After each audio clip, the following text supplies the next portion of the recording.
Howdy folks, looking at a new piece of kit today that came with the second ORAC lathe. This is a steady rest. It's used to hold material that's sticking out way far from the chuck.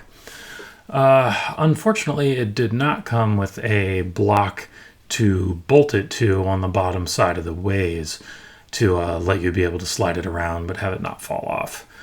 I did a little bit of poking around and it turned out that the block that's used to hold the end stock on actually bolts up fine, works just great with the steady rest as well. So I figured the best approach here would be to just measure out and make a copy of that guy. So that's the approach we're going to take today. We're going to look at modeling this up in OpenSCAD, and then we're going to make a 3D print of this thing and check and see if everything works. And then next time around, we'll look at actually cutting this out of a more durable material. All right, so this is OpenSCAD. It's a code-based 3D modeling program. Basically, you define what you're making over there in the code window on the left, and it renders it over on the right and makes STLs that you can do fun stuff with. So I've already measured out the critical dimensions, or some of them, as we'll discover soon, of the T-block that we're making. And now here you can see that I am utterly forgetting how OpenSCAD works and what the syntax is for making a cube. And there we go. We just need to define an array with our length and width and height. But we don't know the height. So let me grab my calipers, measure that out. And there we go. The height of our cube is 15 millimeters. And there you go. A really basic block. Figure out a little further along that I switched length and width. The x-axis should be width and the y-axis is length, but we'll get there. So yeah, because we're starting with this block and then we're going to subtract off other features to make the cube itself. Yeah, we don't actually need the size equals because the array gets sent to that by default. So the first thing we're going to do is run the slot down the middle. So the slot runs perpendicular to the length.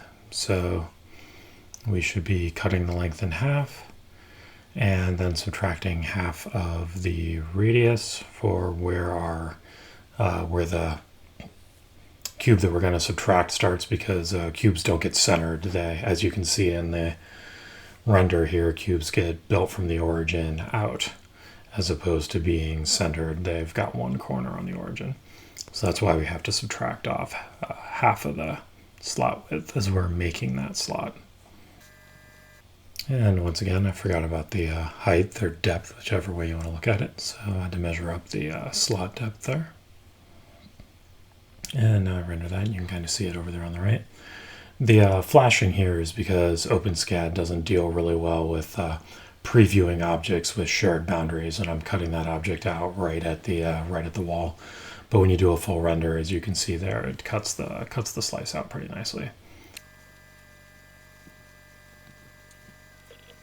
All right, next we're going to find the distance between the outer wall and the edge of the slot. So this is the bolt slot that stops short of the wall.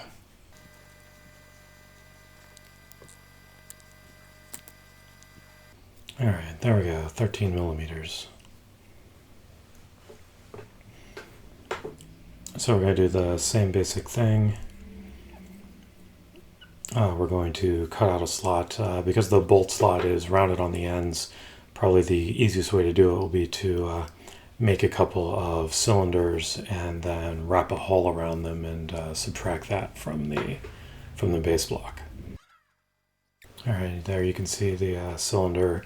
Unlike the cube, the cylinder by default has its center at the origin, which is not confusing at all. So we're going to translate that out. And here, one of the ways you'll see that I'm starting to screw up which axis is length. I've got the length there on the x-axis, whereas the length should be on the y-axis.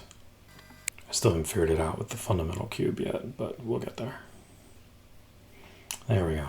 That's where one end of the slot goes. Then we'll make the other cylinder on the other end. There we go. Then if we wrap those two cylinders with a hull, it will create that slot that we're looking for. And there we go. Now I've got a nice smaller slot for the bolt to go through. So next we'll look at the edges that go right up under the ways and where it actually rides along the bottom side of the bed. All right, we'll go and measure the step height. Seems like I pretty regularly forget the height measurements.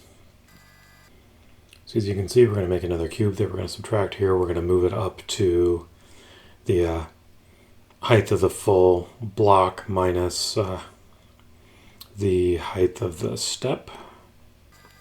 And then I haven't realized here yet that my step width here is actually the plateau width. I'm going to have to calculate the step width. And that z function should be the step height, not the step width. So we'll get there. All right, well that moved it up to the right place. I still have a wrong step width there, and both of them, the one for the z-axis should be step height, and the one on the x-axis, yep, we're going to calculate it out. Nope, still wrong. Should be, what is it, I think width minus step width over 2 or something like that. I don't know.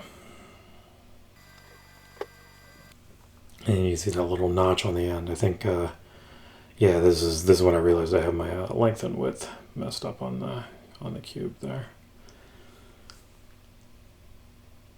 So clean those up, and there we go. Now the length and width are on the correct axes. And to make the one on the other side, we just need to translate it over. The height should stay the same, but on the x-axis we need to move it over to the other edge of the cube. So that should be just width minus step width. But again, the step width here is the plateau width, and I need to calculate the actual step width so I can use that appropriately in the functions below. And now we'll replace our formulas, which is step width.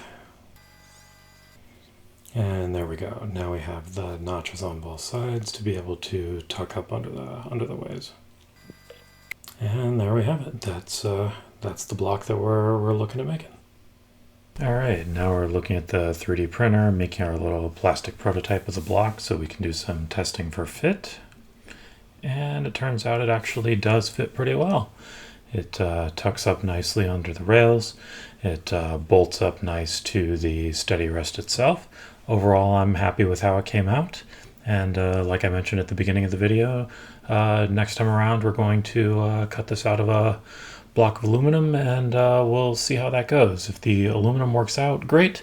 And if it doesn't, I'm going to have to take another go at it going out of steel. But we're going to start with something a little bit easier, and we'll see how it works out. All right, thanks everybody, and we will see you next time.